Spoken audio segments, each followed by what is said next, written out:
Everyone, welcome to my YouTube channel everything here. आज हम बात करते हैं व्यंजन संधि की। इससे पहले हम बात कर चुके हैं दीर्घ संधि, गुण संधि, वृद्धि संधि, अयादि संधि और यण संधि। अब मतलब हमारे जो स्वर संधि है वो कंप्लीट हो चुकी है। आज हम बात करते हैं व्यंजन संधि की।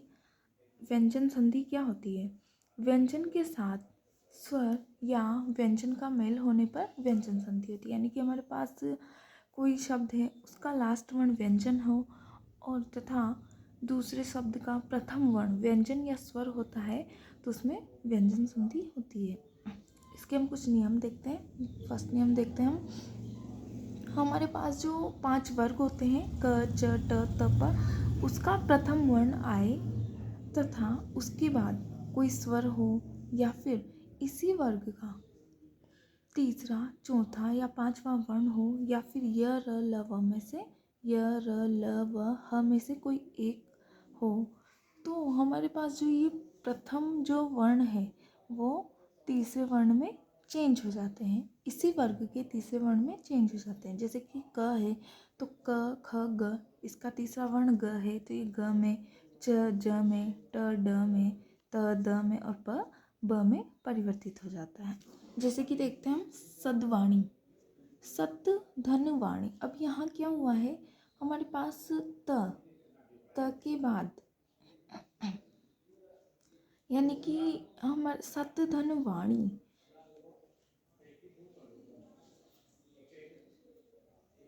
जो हमारे ये 5 वर्ग है उसके चौथे वर्ग का प्रथम वर्ण है तथा उसके बाद व आ रहा है। यानी कि कोई स्वर आए या फिर तीसरा, चौथा, पांचवा वर्ण आए या फिर य, र, ल, व, ह में से कुछ आए तो ये जो प्रथम वर्ण है वह इसके इसी वर्ग के तीसरे वर्ण में चेंज हो जाता है। यानी कि त, थ, द, ये किस में चेंज होगा? ये द में चेंज हो जाएंगे, यानी कि सद्वाणी। वैसे ही वाक्धन ईश को देखते हैं। यहाँ क के बाद कोई स्वर आ रहा है तो जो ये क है ये इसी वर्ग के तीसरे वर्ण में चेंज हो जाएगा। यानी कि क, ख, ग, तो ये ग में चेंज हो जाएगा। उसी प्रकार हम देखते हैं वाक्जाल, तो वाक्जाल का होगा वाक्जाल। षट धन आनंद का षडानंद, तत् धन अंतर का तदंतर। अब यहाँ पे जो सच्चिदानंद है ये इसका 2 बार विच्छेद होता है। एक बार तो सत्य धन चित्त, फिर चित्त धन आनंद, यानी कि सत्य धन चित्त धन आनंद, सच्चिदानंद। यानी कि इसको हमें याद भी रखना है, ये इम्पोर्टेंट वर्ड है। अब देखते हैं हम षट धन यंत्र, तो इसका होगा षड्यंत्र। प्राक धन ऐतिहासिक, प्रागैतिहासिक। जगत धन अम्बा, जगदम्बा। भवत धन ईय, भवदीय। अपधन द।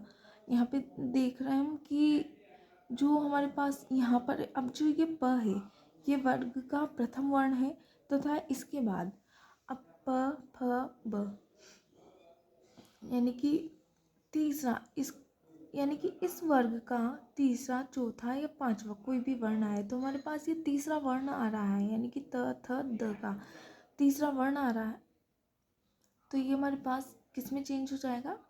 इस जो प वर्ग है उसके तीसरे वर्ण में चेंज हो जाएगा। यानी कि प, फ, ब, तो ये ब में चेंज हो जाएगा। यानी कि ये हो जाएगा अब्द। शात, शात धन वाद, शातवाद। तद धन रूप का तद्रूप। अपधन च, तो ये हो जाएगा हमारे पास अब्ज। षट धन अभिज्ञ, षड्भिज्ञ। उत्त और उत्तधन यान उद्यान। अब हम इसका सेकंड नियम देखते हैं। हमारे पास जो 5 वर्ग है उसका प्रथम वर्ण यानी कि क, च, ट, त, प ये आए, इसके बाद न या म आए तो ये अपने ही वर्ण के यानी कि प्रत्येक वर्ण अपने ही वर्ग के 5वें वर्ण में परिवर्तित हो जाता है। यानी कि ये जो क, च, ट, त, प है इस वर्ग का जो 5वां वर्ण है उसमें चेंज हो जाएगा। एग्जाम्पल के लिए हम देखते हैं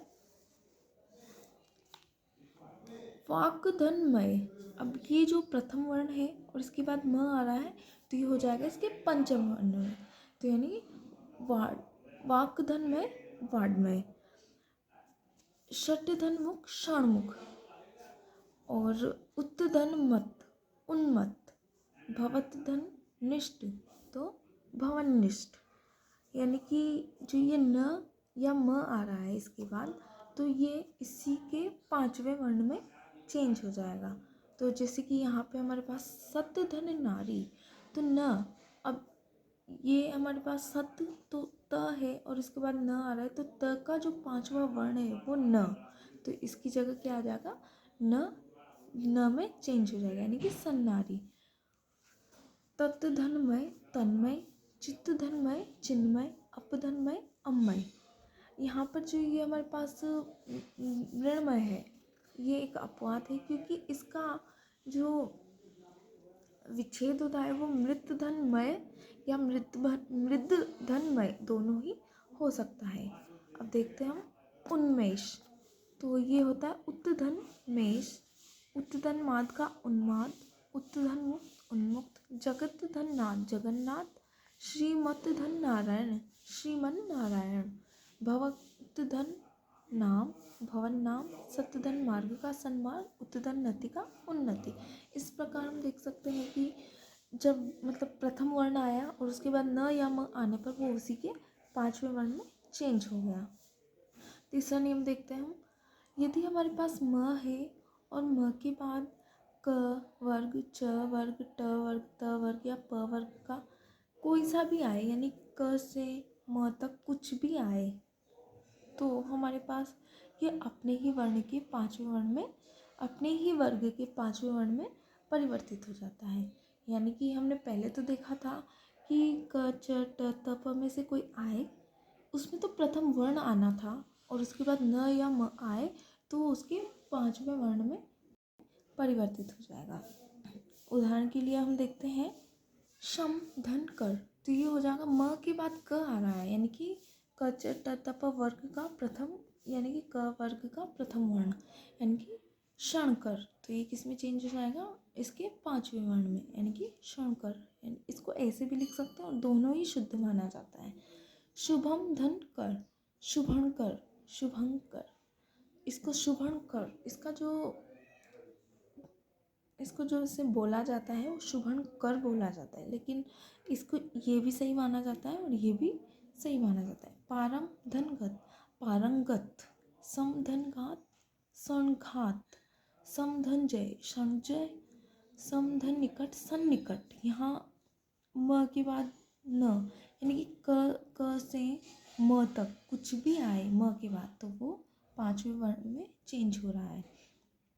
समधन संधि, समधन मान सम्मान, समधन गति संगति, भयम धन कर भयंकर, समधन ज्ञा संज्ञा, समधन ड दंड, दम धन ड दंड, समधन कट संकट, समधन पूर्ण संपूर्ण, समधन देश संदेश, समधन मति सन्मति। इस प्रकार हमने आज संधि के 3 नियम पढ़े हैं। इसके 1-2 नियम और है, हमारे पास व्यंजन संधि कंप्लीट हो जाएगी। नेक्स्ट लेक्चर में हम उन नियम को पढ़ेंगे। Thank you for watching this video.